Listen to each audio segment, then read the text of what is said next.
Good morning, scholars. Today we're going to continue our complete course in ancient Greek based on Farr's Homeric Greek, a book for beginners, but treating something that Farr doesn't treat in such detail, and that is the phenomenon of purpose/final clauses. So what is a final clause, sometimes called purpose clause? A final clause is a usually dependent clause. Final clauses proper denote a purpose to accomplish or avert a result, which purpose is set forth in a definite action. For example, I borrowed my brother's business suit in order to make a good impression at the interview. Or negatively, I carried the cake in both hands, lest I drop it, in order that I might not drop it. Now, purpose clauses denote purpose and are introduced usually by hina, hopos, hos, which translate as in order that or that, and are equivalent to Latin ut.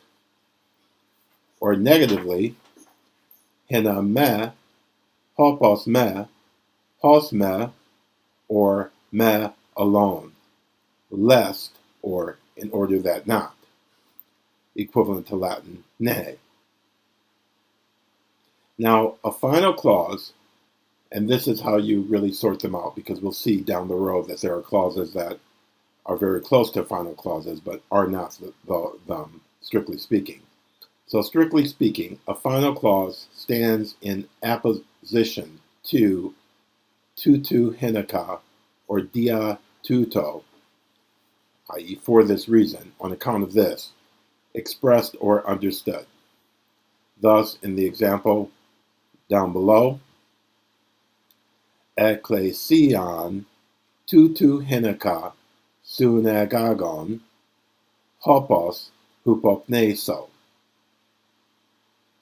I have convened an assembly for this reason, that I may remind you, blah, blah, blah, blah, blah. Ekklesion tutu hinaka synagogon hopos hupopneso. Now, in such a case, tutu hinaka may be omitted. So it is this implied or expressed, but usually implied, tutu hinaka, dia tuto, for this reason, which marks out a final clause proper. So, what about the moods in final clauses? The verb of a final clause stands in the subjunctive after an introductory primary tense, that is, after a present, a future, a perfect, or an imperative. And it stands in the optative, but sometimes in the subjunctive, after a secondary tense, that is, after an imperfect, an aorist, or a pluperfect tense. So here we have 4 examples of your typical and most simple way to say, I write that you may learn, or secondary tense, I wrote that you might learn, and their negative equivalents. So, grapo hina ekmates, grapo hina me ekmates, egrapa hina ekmatois, or egrapa hina me ekmatois.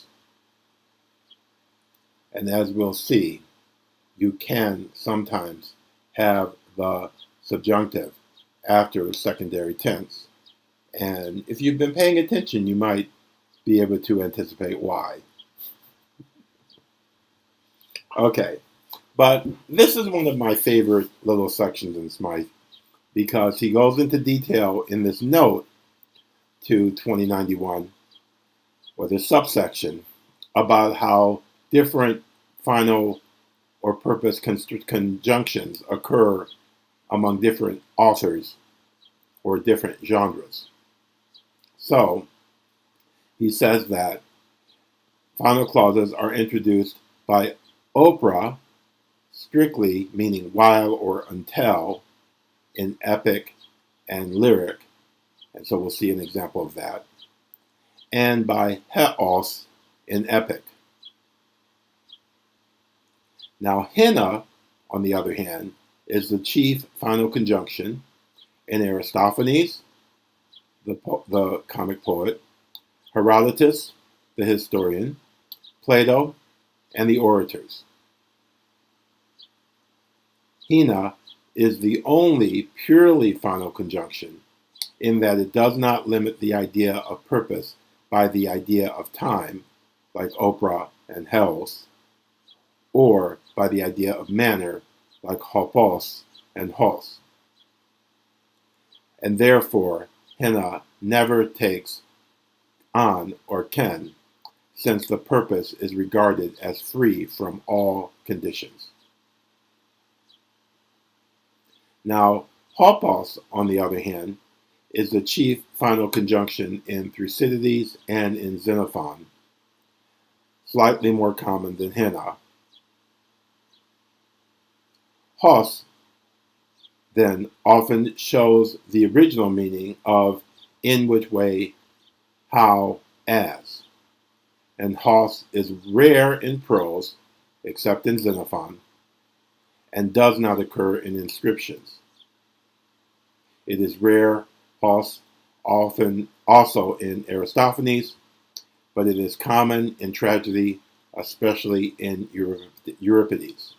And we'll see an example of that. Me alone is very rare in prose, except in Xenophon and Plato. And meu is very rare in Homer and in Attic. So there's no reason to, bend over backwards trying to learn these variations. This is just a good note to consult. And you'll see as you read these various authors, as we read these various authors, that they all have their pet way of introducing final clauses. So let's look at this example we've already seen of opera in Homer. This is, of course, where Calchas is saying that he's worried, he needs Achilles' assurance of protection. Eper gar te kalonge kai autemar kata pepse, ala takai metopistene ke koton, hopra telese. For even if, in fact, he caps his rage for that time, for the day, as it is, all the same, he bides his resentment in order that it may be fulfilled later. So we've seen this, hopra telese, in order that it may be fulfilled. And if one looks deeply at, for instance, the discussion of this hopra telese in Goodwin's tenses and moods of the Greek verb, you'll see that there's quite a debate as to whether this is actually a final or a temporal clause, whether it's in order that or whether it's until. But that's just a fine point, a knife fight for the grammarians. Likewise, in Euripides, this bit from the Heracles Furens, we see him using hos alone for a positive purpose clause and me alone for a negative purpose clause. So we see this new ruler of the land, Lycus, is bent on destroying the children of Heracles, killing too his wife in order to quench slaughter with slaughter. Likewise, he wants to kill me, if one need rank among men, useless old age. He wants to kill me so that they, these children may never exact as grown men a penalty of blood for their mother's family. So Lycus wants to kill the grandfather of Heracles' children, Heracles' wife, and the children themselves. He wants to kill them all, and he has this agenda, which is described in these purpose clauses. Hos ponoi spese ponon, and me pot hoid andromenoi. So that they, the children, having grown old, may not, lest they, having grown old. So, ho kainos hu tos teste ges archon lycos, tus Heracles uspaidas excellent tele, danon damat hos bonoi svese bonon, cam, etidacre cam in andrasen lagain, geront acreon, me pot hoid andromenoi, metrosen ek proxosen hymatos decan. So this new ruler of the land, Lycus, is bent on extirpating the children of Heracles, killing his wife, in order to quench slaughter with slaughter, and killing likewise me, if one need rank among men useless old age, and these children, so that they never exact as grown men a penalty of blood for their mother's family. So we have, in order to quench slaughter for slaughter, hos ponoi spese ponon, the hos with the subjunctive, and then so that they never exact, me pot hoid andromenoi, me trosen ek proxosen hymatos decain. So it's quite wonderful to observe the variations of these final or purpose clauses. Yet, most often, you will just experience hina or hina me, as in the standard examples that we looked at earlier. Grappo hina ekmates, grappo hina me ekmates, agrappa hina ekmatois, agrappa hina me ekmatois. Now let's look more closely at the details here. So, Smythe 2196. The verb of a final clause stands in the subjunctive after an introductory primary tense, and in the optative, sometimes in the subjunctive, after a secondary tense. So let's see another example of the subjunctive after a primary tense. Kata mene hinakai perisu buleu someta. Stay behind, that we may consider your case also. And so kata mene is an imperative. Stay behind. Why? Hinakai perisu buleu someta. So that we may consider your case also. Then another example. Kai gar baselius hairetai, uk hena heautu kalos epimeletai, ala hena kai hoi helomenoi di auton eu pratose. A king is chosen, not that he may care for his own interests, however nobly, but that those who chose him may prosper through him. So we have uk hina auton kalos epimeletai, not so that he may care nobly for himself, i.e., live large, get a lot of bling, a bunch of courtesans, etc., etc. Allah, but that he may prosper. Allah hina eu pratosen, or actually, that those who chose him prosper, so that they may prosper, di auton, because of him, through him. Okay. kai gar baselius, haeretai, uk hena he autu kalos epimeletai, al hena kai hoi elomenoi di auton eu pratose. Now another example from Xenophon's Memorabilia account of Socrates. Ean tis soi kaimne ton oiketon, tutu epimele, kai parakales iatrus, hopos me apostane, hopos me apostane. So when one of your house servants is sick, you care for him and you call in doctors so that he does not die. Hopos me apostane. Hopos me apostane. Now, after a secondary tense, the subjunctive may be used in place of the optative. And why would one use the subjunctive in place of the optative?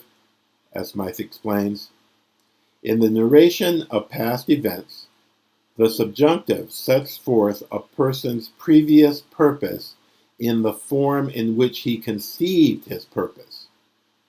Okay, so taking our example, ta ploia akrokomas katekausen hina me kuros diabe.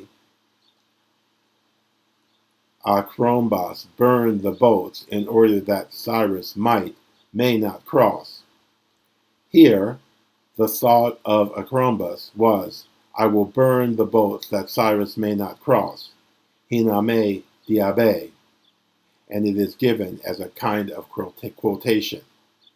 So, just like we've seen in conditionals, the subjunctive tends towards a more vivid and immediate representation of the possibility. So too here, in comparison to the optative, it's more vivid, it's closer to the actual purpose as it was conceived at the time, as opposed to as it's being reported. And then he notes again the variations among authors, that Thucydides and Herodotus prefer this vivid subjunctive.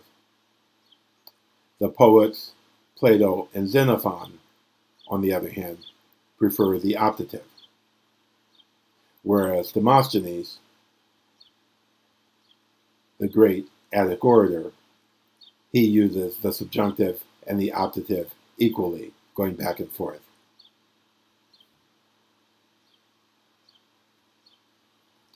Now, Smythe 2201, hopos with the subjunctive sometimes takes on in positive clauses. So we have the example, tell me now this very thing that I may learn. Tu tauto nun didask, hopos an ekmato, hopos an ekmato, so that I may learn. Or, you will guide us in order that we may know. Axes hemas, hopos an idomen, hopos an idomen. So we see on with the subjunctive after hopos. Now, Smythe 2203, the future indicative is used, especially in poetry, after hopos, rarely after hos, opera, or may, in the same sense as the subjunctive. So the future indicative can be used in the same vivid sense as the subjunctive. In prose, this future occurs with hopos in Xenophon and Endocides. This usage is an extension of the construction occurring after verbs of effort, which we'll be covering in an upcoming video. So we have these two examples, one from Xenophon, one from Endocides. Nor are they maintained for any other purpose than for fighting, speaking of some group of soldiers. Ude di hen allo trepontai, hopos makuntai, a hopos makuntai, then so that they may fight. And makuntai is a future form. And then from Adverbial, keep silent, lest someone hear and report all for the sake of talk. Sigat, hopos me peusetatis, glosses carende panta apangele dade. Lest someone hear and report all. Hopos me peusetitis.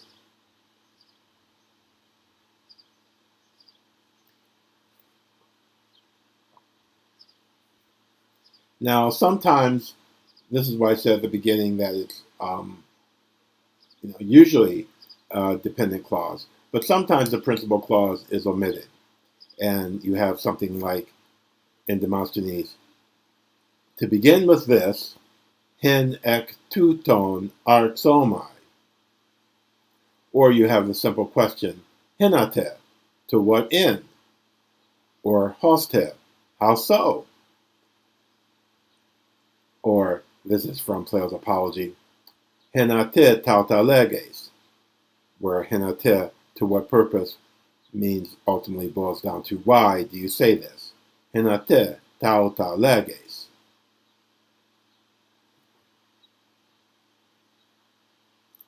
Now, this section is really cool because it ends with this list of other constructions that are equivalents of the final clause. And so the lecture that's going to follow this one will go through these other possibilities. So we have that to look forward to. So have a great day. I'll see you again very soon, and enjoy your Greek. Bye-bye.